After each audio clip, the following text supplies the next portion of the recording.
Good evening and welcome. You're watching the NewsTrack. I'm Rahul Kanwal.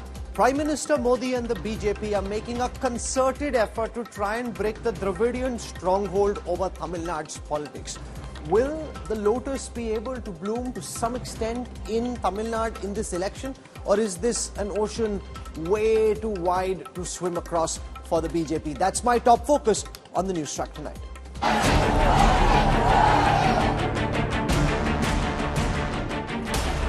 State of war, Tamil Nadu hits top gear.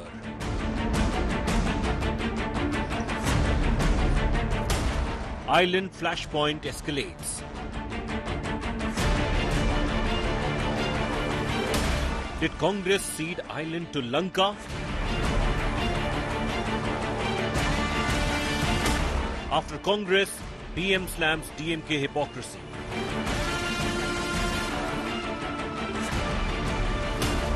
How will Katchatheevu issue impact polls? Big focus on NewsTrack. The India Today Data Intelligence Unit has made some very interesting data sites which provide insights into the new emerging political configuration in Tamil Nadu. So we'll look at that. But before all of that, let me take you through the headlines I'm tracking tonight. Delhi Chief Minister Arvind Kejriwal lodged in Tihar Jail's number 2 unit until the 15th of April. ED claims Kejriwal alleged Lickagate accused Vijay Nair reported to Atishi and to Saurabh Bhardwaj.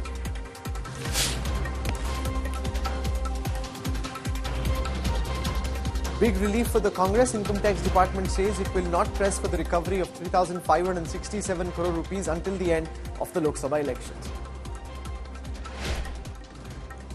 BJP moves Election Commission against Rahul Gandhi over the Congress MP's EVM match-fixing claim, says frustrated Rahul is stooping to new lows.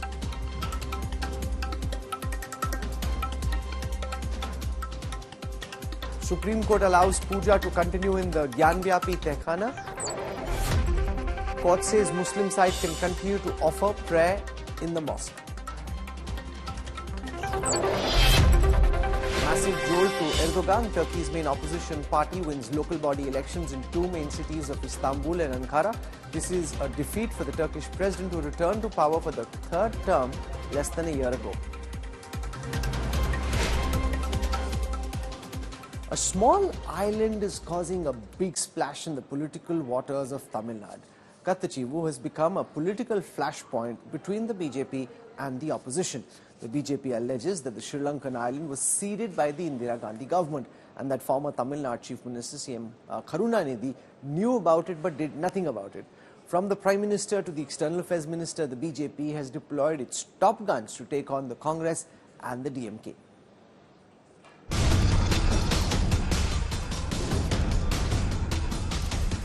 Political row over Katchatheevu Island escalates. External Affairs Minister S Jaishankar on Monday launched a scathing critique of the Congress and DMK, claiming the island was ceded to Sri Lanka during Indira Gandhi's tenure. Jaishankar emphasized India's long-standing historical claims to Katchatheevu and alleged the Congress had dismissed it as an island of little importance. Whether it was Pandit Nehru or whether it was Indira Gandhi, this very dismissive attitude, this little rock, this small island of no importance, this was the historic Congress attitude towards Katchatheevu. The controversy erupted after an RTI reply to Tamil Nadu BJP chief Annamalai said that the transfer occurred in 1974. It claimed then Tamil Nadu Chief Minister M. Karunanidhi was informed about the decision. The RTI reply shed light on Prime Minister Nehru's stance on the matter, as he deemed the island of little strategic importance. Prime Minister Narendra Modi cited the RTI response to target the opposition at a rally in Meerut on Sunday. Congress ने 4-5 दशक पहले कह दिया कि ये द्वीप तो गैर जरूरी है। ये कांग्रेस के लोगों ने, इंडिया अलायंस के साथियों ने मां भारती का एक अंक काट दिया। 2015, the opposition hit back at the BJP. Shiv Sena UBT MP Priyanka Chaturvedi tweeted an earlier RTI reply by the Modi government in 2015, which stated that the island was neither ceded or acquired. I'll only go by the RTI statement that was responded to by the Ministry of External Affairs. Neither the Katchatheevu Island has been acquired or ceded by India. So that clearly shows that there has been a shift in stance from 2015 to 2024 by Indian government, and that is unfortunate. Today, Prime Minister is using it for his political narrative, for his political gain to get a few seats in Tamil Nadu. The Congress and DMK accused the BJP of raking up old issues for political gains. Why are you raking up something after 50 years? Why are you not talking about what happened in the last 2-3 years? For the past 10 years, the government is run by the BJP, and Jaishankar is the External Affairs Minister. Had he ever, and our leader had written many letters to him, he himself accepts that he had sent 21 letters to my CM. Has he ever stated that they will go have a talk with the Sri Lankan government and take back Katchatheevu? Tamil Nadu is crucial for the BJP to meet their target set for the NDA to win 400 Lok Sabha seats. Will the Katchatheevu issue give the BJP the momentum it is looking for in the southern state? Bureau Report, India Today. Here's what I hope to do on the NewsTrack tonight. We will first look at the current controversy of what's happening in Katchatheevu and try and understand whether indeed the Congress is to blame, because this is not a new issue. Plus, the Prime Minister himself has spoken about this in the past, but it's clearly an emotive issue which the BJP is trying to tap into. So how will that likely play out? And what might happen in the first phase, which is where Tamil Nadu goes to polls on the 19th of April? And what should we expect on the 4th of June? The BJP has really staked a lot of political equity. Are they picking up something on the ground which isn't visible on the surface just yet, because the Prime Minister is spending his own time, energy, making this massive effort? Will it result in electoral gain? So we look at what's happened in Tamil Nadu in the past elections. We look at what's happening now and try and understand through our analysis with the Data Intelligence Unit on what the various scenarios could be on the 4th of June. But before all of that, I want to go across to former Home and Finance Minister P. Chidambaram. He's fought many times from Shivaganga in Tamil Nadu, one of the senior political figures in the state, understands the politics. Mr. Chidambaram, thank you very much for joining me on the NewsTrack. I want to ask you about the Prime Minister's attack on Katchatheevu, attacking the Indira Gandhi government for giving away this important island in the mid-1970s to the Sri Lankans, saying that this is a betrayal. You ceded national sovereignty on this island, didn't realize the strategic value. Our fishermen are now having to suffer because of the omission and commission of the Congress government. How do you respond as a leader from Tamil Nadu, as a senior minister in the former UPA government? How do you respond, Mr. Chidambaram, to the Prime Minister's charge? I think this is one of the rare occasions where the Honourable Prime Minister has not done his homework. Please advise him to ask for the RTI reply by the Ministry of External Affairs dated 27 January 2015. I believe on that day, Mr. Jaishankar was the Foreign Secretary. To an RTI question on the state of Katchatheevu, it's Katchatheevu, and the implications, the Ministry of External Affairs of the government of Mr. Narendra Modi replied that after negotiations it was agreed in 1974 and 1976 that the little tiny island fell on the Sri Lankan side of the international border line. And therefore, and I'm using the words, there was no question of ceding, C-E-D-I-N-G, ceding any territory of India to Sri Lanka. This reply must have been approved by the Foreign Secretary. Now, what has happened in the last 8 years, that suddenly Mr. Jaishankar has advised the Prime Minister, presumably advised the Prime Minister, to raise the issue of Katchatheevu, and he himself addresses a press conference, complete ignorance of the reply of his own ministry on 27/1/2015. Please understand the background of Katchatheevu. It's a tiny island. It is an island of about 1.9 square kilometers. It is not a fishing harbour, it is not a fishing base. It's a tiny island floating on the sea between India and Sri Lanka. The Indian fishermen are not arrested from that island. The Indian fishermen are arrested on the ground, the alleged ground, where they have crossed the international border in the high seas. India also arrests Sri Lankan fishermen on the ground that they have crossed the international border line. Now this has been going on for 50 years and every government has intervened and rescued our fishermen, just as the Sri Lankan government has intervened and rescued its fishermen. This has been going on in every government since Mr. Rajiv Gandhi, Narasimha Rao, Deva Gowda, Gujral, Dr. Manmohan Singh, Mr. Vajpayee, and even under Mr. Modi. Mr. Modi has been in power since 2014. How many times have Indian fishermen been arrested? And how many times have Sri Lankan fishermen been arrested on the high seas, on the alleged ground that they have crossed the international border? The international border is not a land border. You can't mark it by stones or signposts. It is a notional border. It's an invisible border. And fishermen do stray and they are arrested. And we have rescued them every time. What is the sudden issue? What is the sudden provocation to raise it in the middle of an election campaign? No, because an election, a very important election, is around the corner. B, the BJP is making a lot of effort in this election to try and break the chokehold of the Dravidian parties over Tamil Nadu politics. And the Prime Minister clearly seems to think that this is an issue which has electoral relevance and traction in Tamil Nadu, which is why he's taken it up in this big way, in the hope that it resonates, it puts the Congress and the DMK on the back foot and gives the BJP something with which they can make a mark in the minds and hearts of the voters of Tamil Nadu. You have admitted or you have conceded that this is being raised purely for electoral reasons.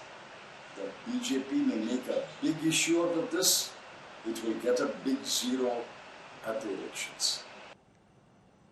No, but the fact is that the BJP is trying something big here, just purely from a data cephalogy analysis perspective. They are looking at the current state of Tamil Nadu politics, which is largely Dravidian, DMK, and they seem to believe that they can rise above this by seeding or invoking, re-energizing Hindutva pride, making people feel that they can rise above local Dravidian affiliations and vote for a larger national cause.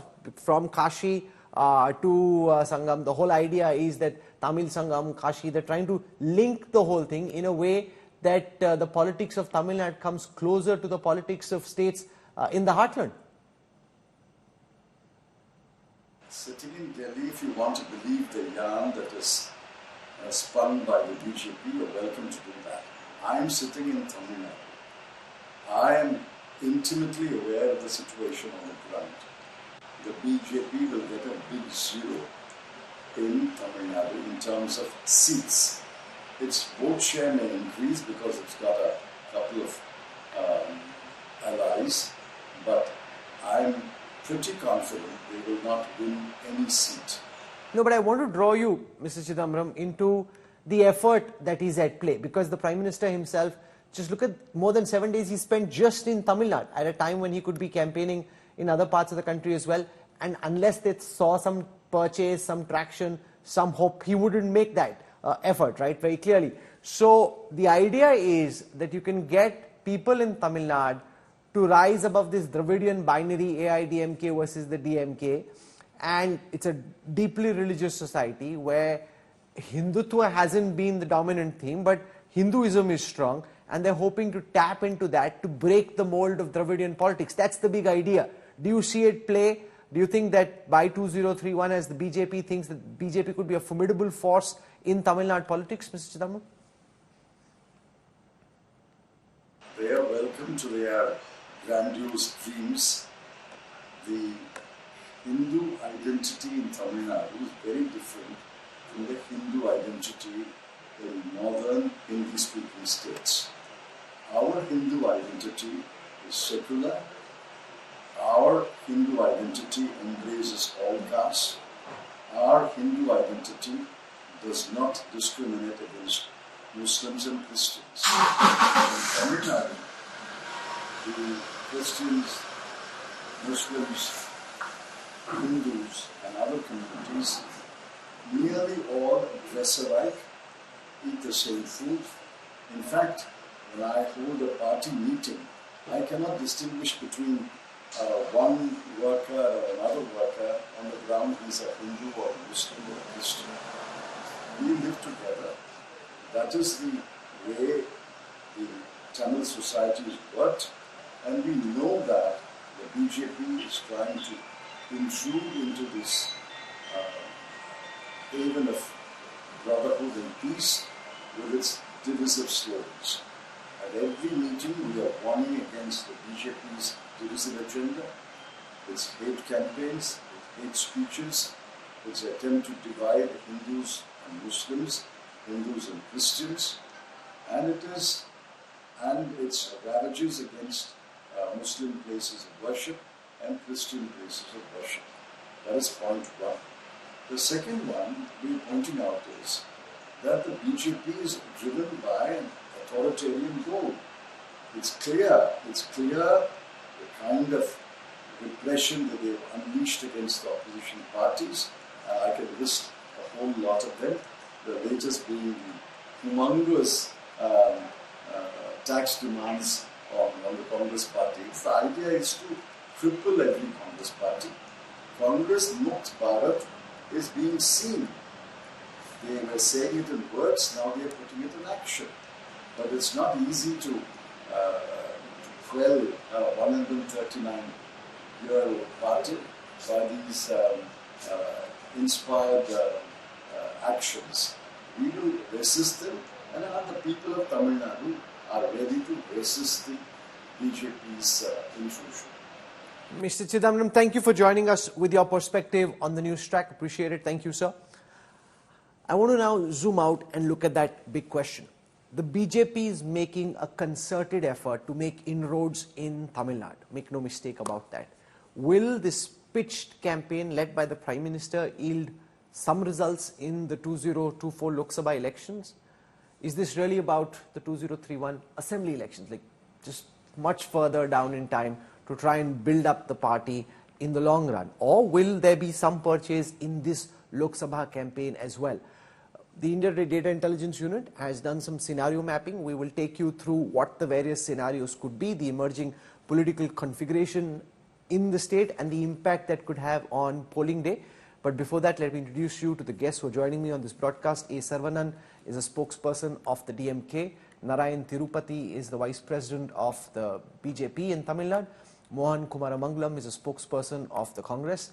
Sumant Raman is a leading political analyst in Tamil Nadu, and Shankar Iyer joins us, political author, columnist and economist, very sharp brain on what's happening in the electoral battlefield. Let me just do one thing first. I want to go across and show you the baseline figures. So the vote share, seat share figures for the various political formations in the past few elections to give you a sense of where the electoral battle starts from and why the BJP is really making a very audacious effort, because given how low they are, to rise and climb and actually make a difference will require a Herculean effort. So here's where things stand. What you're looking at first are the vote share numbers for the various parties. Now if you see, the BJP has just got a low single digits vote share. So 4% for the party in 2019, 6% in 2014, 2% in 2009, 5% in 2004 and 7% in 1999. So this is a party that's really just been in single digits. Now the Congress has been largely in double digits, but that's also because they're in alliance with the DMK. When the Congress is alone, it has just about a 4% vote share. When it is in alliance, then it is in the double digits, at least 11 in 1999, going up to 15% in 2009 and 13% in the last elections. The big vote share, and which is where the BJP is making this effort, the big pie of votes that's up for grabs are the votes of Jayalalitha's party, the AIADMK. With Jayalalitha no longer in the fray, the BJP thinks that's the vote they can tap into. So the AIADMK's highest vote share was in 2014 when the party had 45% of the votes. That time the DMK was down to 24. But because the party didn't hold together in the way that it did when Jayalalitha was together, that vote share crashed from 45 to 19% in the 2019 Lok Sabha elections. Otherwise, it's kind of been in the 20s, 23, 26, 30. So it's roughly been in the mid-20s. But as of now, it's down to below 20%. It's at 19%. So that 19% is what the BJP is trying to poach on. The DMK has also been a party with a vote share consistently in the mid-20s. So from about 23 to 25. That's been the average vote share, except that in 2019 the vote share jumped up to 34. So the DMK went up, the AIADMK went down, and the DMK had a vote share of 34%. The PMK of Amumani Ramdas is in alliance with the BJP. So these two parties are fighting together. So they hope that they have about 10% votes at the starting point, and the others are at 25. Let's take a look at the seat share figures, and after that we'll do some scenario mapping. But here are the seat share figures. So the DMK's best seat share has been 37 in 2014, crashed to just 1 in 2019. That's the AIADMK. The DMK was at 24 in 2019. So wild swings. So if you see the AIADMK crashing, so it's a state which has seen wild swings, but the swings have largely in the past few decades been between the AIADMK and the DMK. There hasn't been a force like the BJP, a national force, which is making this kind of effort. And the BJP, as I said, has hardly had any purchase. So they just had one seat in 2014, and will someone like an Annamalai open the party's account in Tamil Nadu? So those are the things that are really up for grabs. Let me get opening comments from all our guests, and then we'll come back and do the scenario mapping. So I want to go across to Shankar Iyer first. Shankar, you're seeing this massive effort by the Prime Minister and the BJP in Tamil Nadu. Are they feeling that there is something happening in Tamil society which will give them a fillip on the 19th of April? Or is this really a long game that the BJP is playing, looking at 2 assembly elections from now? Well, you have to understand the personality of Narendra Modi to sort of analyze this. Narendra Modi is invested in the process. So he's going to back himself, put his own efforts at everything. As a party, the BJP believes in, since we are in a bull run in the stock market, let me use an analogy. They believe in systematic investment plans or SIPs. And so they play thematic, their investments are thematic. This issue of Katchatheevu, for instance, is playing out in the southern parts of Tamil Nadu. They have a traction in that southern part, so they want to consolidate it. If you look at it, I mean, you do a lot of data mapping, Rahul. If you look at the issue, every time it comes up in the national radar, it is normally near an election. This issue, the agreement was signed between 74 and 76. There was an opposition government, 77 to 80, where Mr. Vajpayee was the External Affairs Minister. Did it get raised there? No. In 1991, the Tamil Nadu Legislative Assembly passed a resolution. Did it get restored after that? No. It cut to, I mean, you can cut to 2015, you can cut to 2014, Jayalalitha writing a 4-page letter to the Prime Minister. Back to 2022, when India was helping Sri Lanka come out of its bankruptcy. The problem with Indian politics is that issues that matter come up as item songs during the elections. This issue, if the government is keen about it, is serious about it, can be negotiated. So there are two things that you have to do a trade-off. And in the 74-76 trade-off, they got the Wedgeback Island for whatever strategic reasons. Is there a strategic call for retaining Katchatheevu or getting it back? The second is, what is the language of the 74-76 agreement? Does it say ceding? All of these issues are not at play. What is at play is emotions. And so the Prime Minister is very good at it. He's found some sentiment or some traction about this issue, and he's sort of backing himself on this. Okay, Sumant Raman, do you think that there is adequate purchase? Does this Katchatheevu issue help the BJP gain more votes in southern Tamil Nadu, especially in the coastal districts? Or do you think it's too old, too buried in the past, or are emotions now running high on the back of what the Prime Minister is saying and trying to do? Rahul, I really would like to meet the person in the BJP who actually suggested this as a strategy, to be used before the election.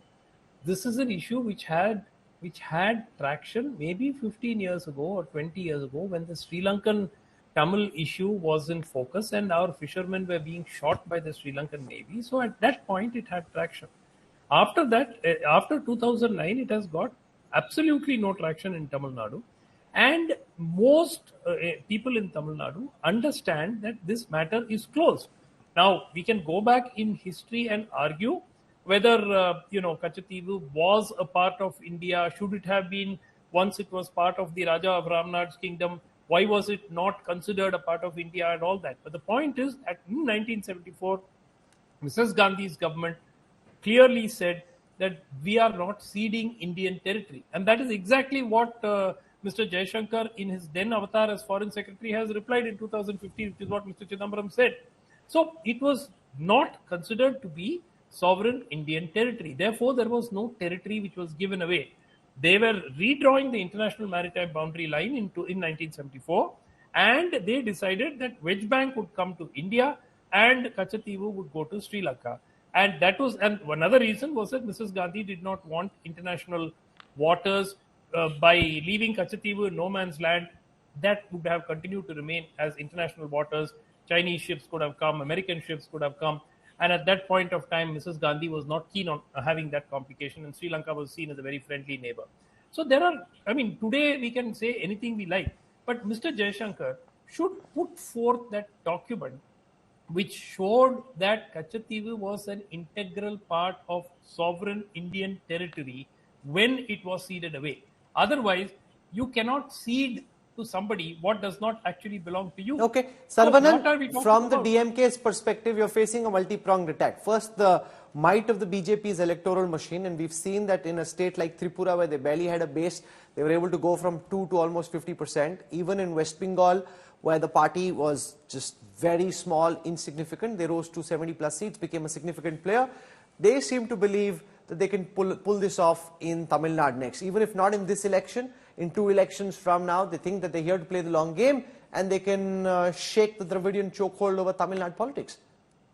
See, it's not possible for the BJP to take off this Dravidian strangle in the next 50 years too, because the policies followed by the BJP is inimical to the interest and welfare of the people of Tamil Nadu. I can cite an example.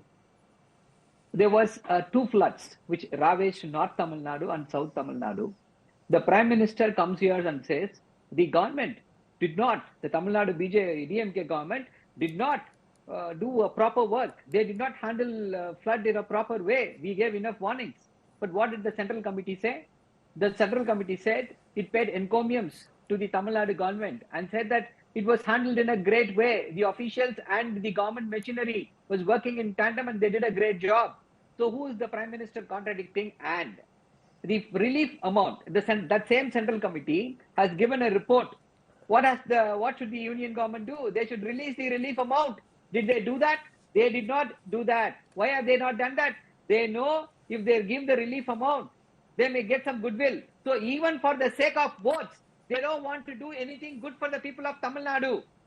AIMS in Madurai, that is the only AIMS in the country which has not been built yet. Only 18 crores have been allocated so far. They know bringing an AIMS here will create goodwill. Oh, even if we get goodwill, we will not do anything good for the people of Tamil Nadu. The Chief Minister, our leader, Mr. NK Stalin, has asked a pertinent question. In the last 10 years, what is the single scheme, a special scheme that has been brought in to the state of Tamil Nadu by the BJP government? The answer is 0. They have not done anything. And Mr. P. Chidambaram has clarified with regard to this Katchatheevu, and Mr. Sumant Raman has also put it very succinctly. The question is this: does the Prime Minister really think that by raking up this Katchatheevu issue, he is going to get some votes? That is pathetic. You may think in the studios and in the Twitter, it may seem like a burning issue, but the people there in the fishing hamlets are worried about the LPG cylinder price. which is now what, 1,000 rupees, and they are not even getting the subsidy of 200 rupees, which is not credited into their accounts. They are worried when they go to the price they pay for the diesel and the petrol they put is really bothering them. This is the issue. No, but let's also keep in mind, Mohan Kumaramangalam, that this BJP has done this in the past. I saw you snigger when I mentioned Tripura or West Bengal, but those were states not seen as being, typical territory for the BJP, as also was Assam, and they were able to rewrite the electoral rules of states like Assam, West Bengal, Tripura, and they seem to think they can do it in Tamil Nadu as well.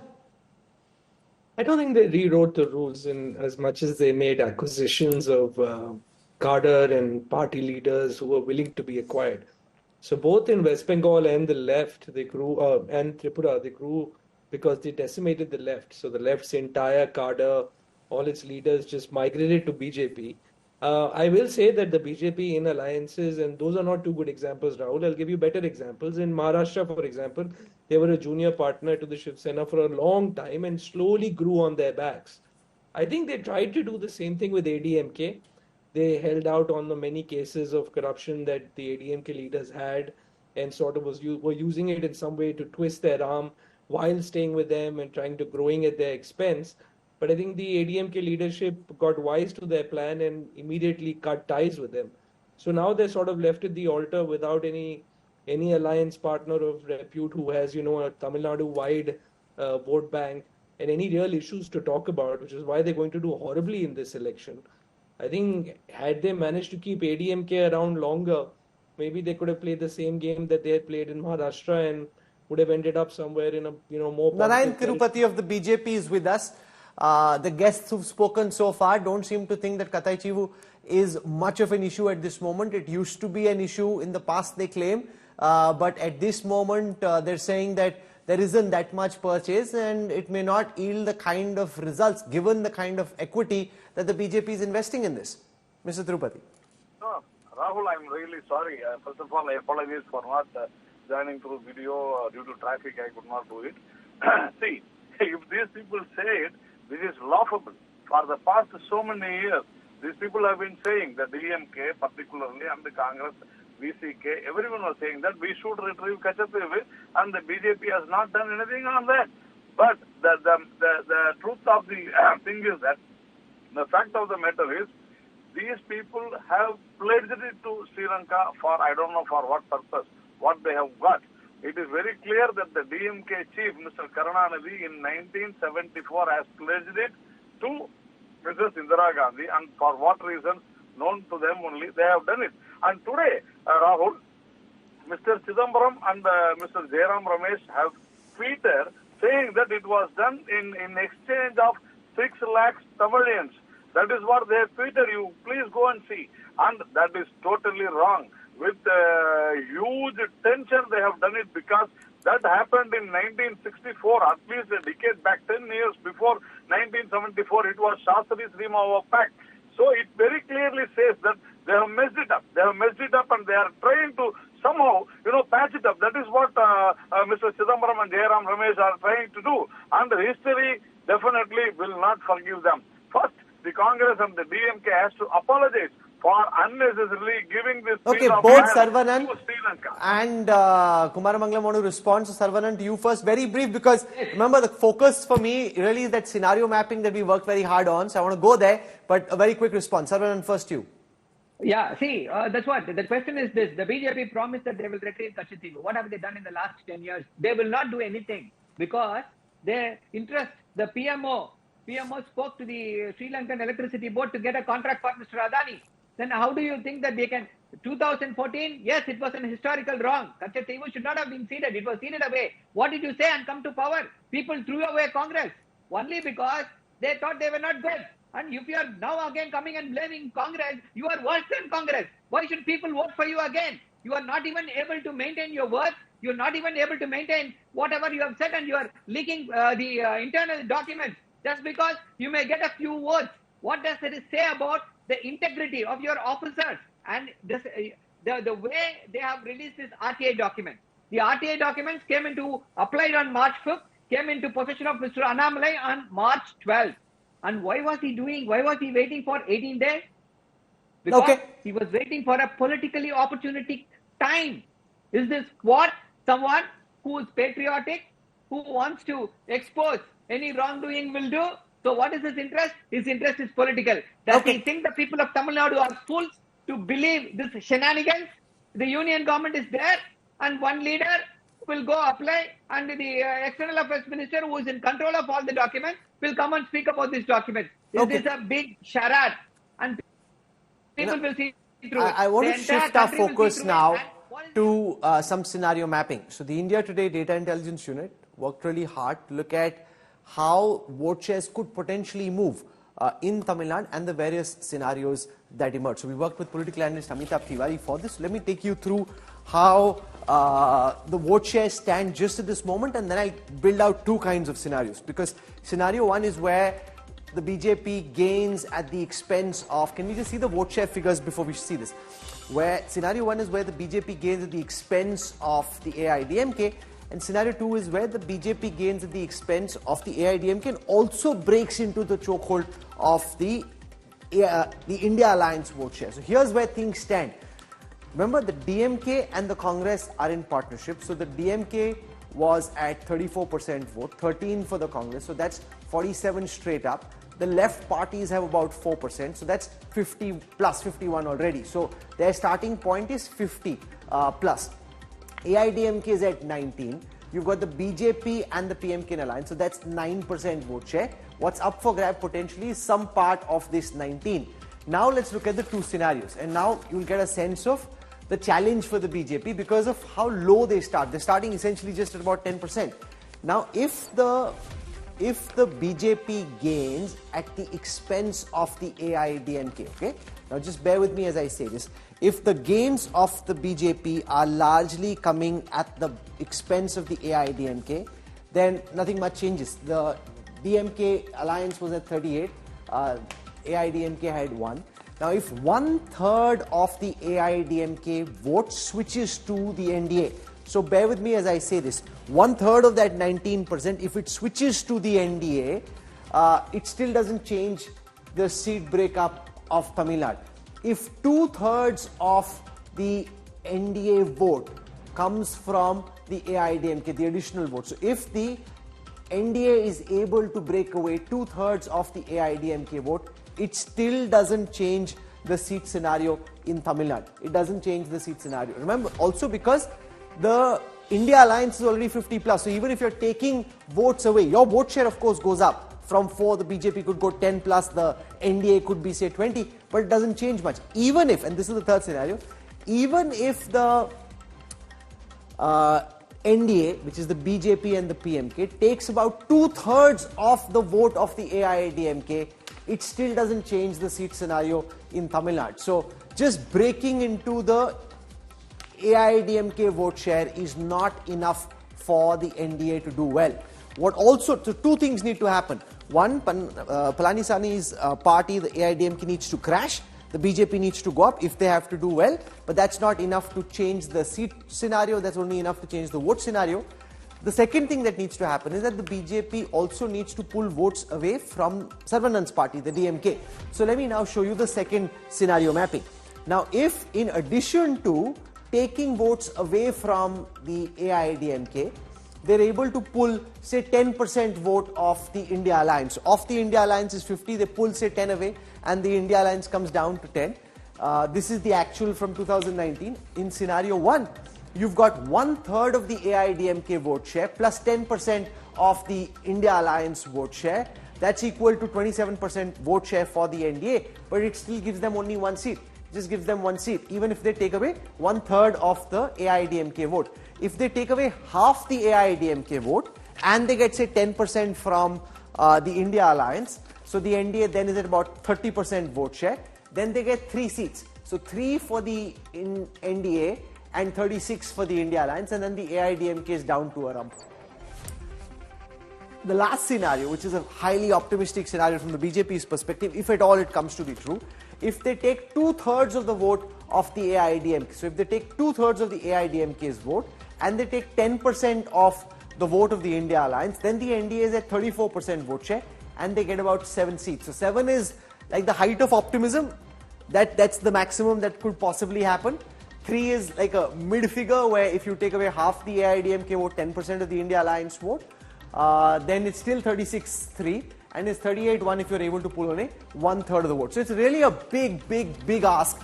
Shankar Iyer, your interpretation of this data and the enormity of the challenge that confronts the BJP. You know, if it's like irrigation, since you used an analogy, if it's irrigation, this is just non-irrigated land. It's very difficult for tulips to bloom here, or for the lotus to bloom here. Well, actually, it's rain-fed agriculture. Because, I mean, you know, if you look at the track record of the BJP over the last 20 years, and particularly how they performed in the 2021 assembly elections, you know on their own where they stand. The obvious belief they have is that the Dravidian parties are split in two groups, pro-faith and no faith, or the atheism that DMK professes. The BJP's belief is that they can wean away some of the pro-faith votes and make a beginning here. They had an opportunity, if they really thought Katchatheevu was a material issue, while negotiating a bailout for Sri Lankan government, they could have worked out something and they could have had something to show to the Tamilian people or people in Tamil Nadu as to how they do. But the issue is really, Rahul, about cadre, about people on the ground, about the linguistic differences that have come. Remember that the DMK came to power in 1967 against the imposition of Hindi. That remains even today after 50 plus years an issue in Tamil Nadu. The second aspect is that the DMK of Tamil Nadu is a far more developed and industrialized state than the northern belt where the BJP has traction. There is a cultural issue, there is an economic issue. I think this is an uphill challenge. They are making an effort. But to come to your graphics, I mean, there are arithmetic possibilities, but as Mr. Jaitley would say, that there is also necessary the chemical connection that must happen. I think the alchemy is missing as of now. It is not visible. They may probably do better than in the past because the AIDMK is sort of floundering on the ground there. Okay, Sumant Raman, your interpretation of these numbers and the second scenarios really deal with the vote share of the India Alliance also coming down to below 50%. Do you see that happen? Are the BJP's gains likely to come largely at the expense of the AIDMK, or could the NDA also take away a part of the India Alliance's combined vote share? No, Rahul, I don't see any of these scenarios even realistically possible. I expect the NDA to end up somewhere around 15%, 16% vote share. If they win one seat, it would be a big, 1 or 2 seats, it would be a significant victory. But beyond that, I cannot see anything happening. The AIDMK is actually on the revival path. Over the last 1 week, they've gained very significant traction. There's a sort of aggression about the way Edapadi Palaniswamy has been campaigning around the state. So therefore, I think that is something that is it's extremely unlikely that we're going to have any of the scenarios that you had depicted. Yes, possibly winning a seat here or there. For instance, Kanyakumari would be a competitive seat. We cannot say whether the BJP will win it, but there are areas in the state where they've traditionally had influence and they've been able to win. In fact, Kanyakumari usually was won by BJP in the past, even without allies. So we have to be very clear that there will be a gain in vote share. They aren't going to win any seats. Sure. And the scenarios also bring that out, Narayan Tirupati. Just the challenge of the NDA picking seats. One is to pick votes, and sure, in the different scenarios, we're showing how the vote share is going up. But if you look at the first set of scenarios, even when the BJP is gaining, the NDA is gaining at the expense of the AIDMK, it's not enough to convert into seats. You need to start cutting into the vote share of the India Alliance to be able to start converting votes into seats. Narayan Tirupati. Rahul, there are only two things. Yes. As if they say, no, it is not, Katchatheevu is not relevant now and it is irrelevant now. Let them say that we don't want Katchatheevu. will the DMK and the Congress or the ADMK will say that? That is my first question. They say that now it's an old topic, it is not relevant now. How can they say now? Let them say that we don't want Katchatheevu. It is not relevant. No, but Shankar made that point that when you were negotiating a bailout for Sri Lanka, why didn't the BJP negotiate at that time? Sir, please understand. It is the BJP, now this government, this party is negotiating with the Sri Lankan government, and we assure the people of Tamil Nadu that we will definitely restore the rights of Tamil fishermen. But we want to expose these people because these people are literally backstabbing Tamils for the last 50 years, always stating that we will retrieve Katchatheevu, which they have not done, and they are the culprits. Okay, Saravanan wants to jump in and respond to you. Saravanan? Yes, even now. See, the question is this. What have they done in the last 10 years? He says, he is again giving a promise. The promise which has already been given is not being worked on. And now again, he does not say that he will retrieve Katchatheevu. He is saying that his party will get to the rights for the fishermen. That is not what we want. That is what I'm saying. 2014, we voted out Congress. What have you done? You are worse than Congress. And I'm saying the most important issues concerning the state of Tamil Nadu has not been addressed by the people, by the BJP party. Yet another issue is this. I'm a bit amused, Saravanan, that you are saying you are worse than the Congress, because for that moment, I wonder if you forgot that the Congress is now on your same side. I know that. See, this is an argument. I'm saying in 2014, people voted out Congress because they did not fulfill their promises. They were not up to the mark. Now Mohan Kumaramangalam is wondering whether this is friendly fire. Worse than the Congress, he says. He's holding his head. No sir, you already made the Freudian mistake. Let's get your alliance partner.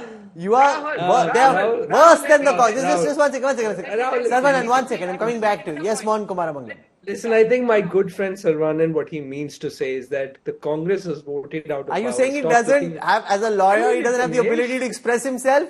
No, you're saying what he means to say? Can I at least paraphrase what he's saying? Yes. And tell you that I think what he means to say, and he's making a valid point, in that we were voted out of power in 2014. Stop looking back in the past and trying to find and trying to make accusations.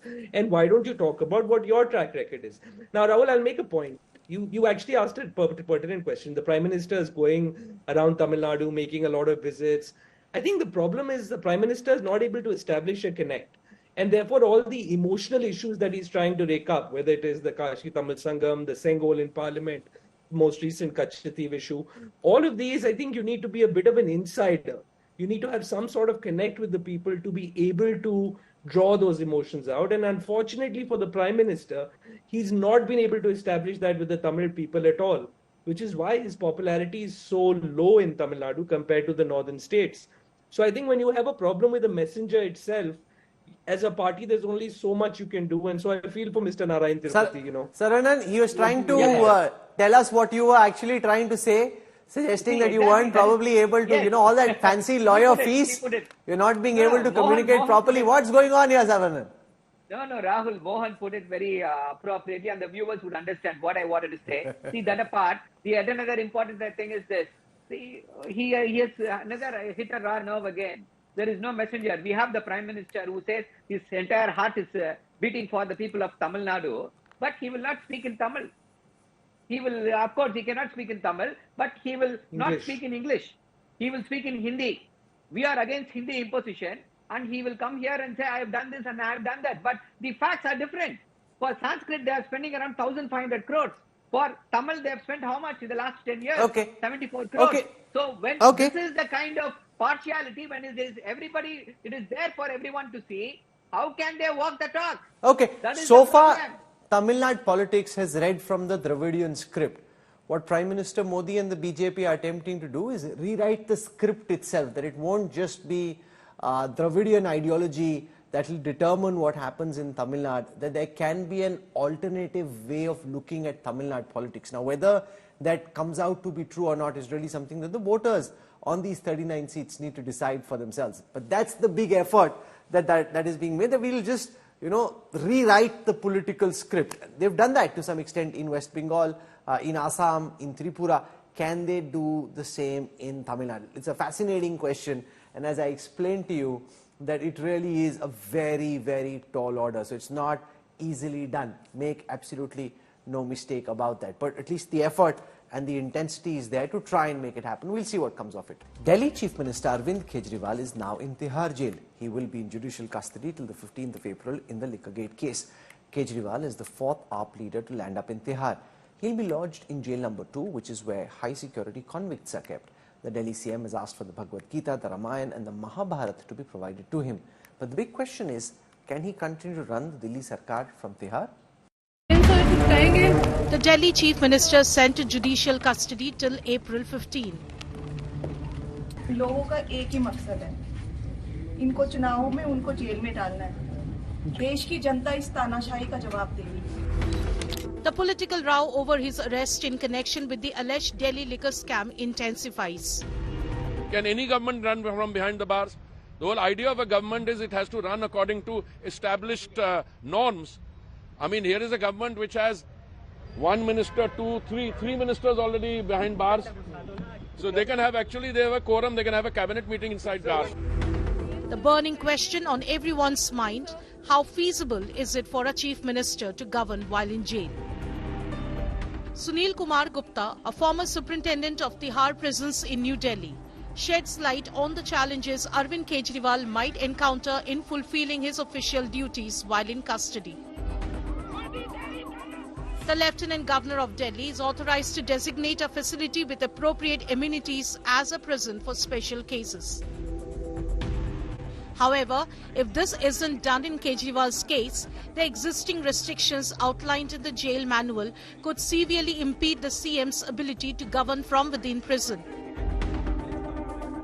CM सिर्फ चलाना चाहें, वो मेरे हिसाब से मुश्किल होगा, क्योंकि अगर रूल्स आप फॉलो करते हैं तो उस रूल्स में है कि एक प्रिजनर कोई भी अंडर ट्रायल प्रिजनर है वो 2 मुलाकातें कर सकता है अपने घर वालों से, फिर उस कोई भी कागज वो साइन करता है तो वो under the supervision of superintendent jail वो साइन करता है.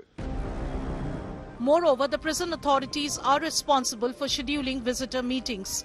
Inmates are allowed to list 10 individuals they wish to meet during their confinement. Meetings are arranged via phone with only 3 visitors permitted at a time. Nevertheless, legal experts argue that an elected chief minister is unconstitutionally barred from carrying out their duties while in jail.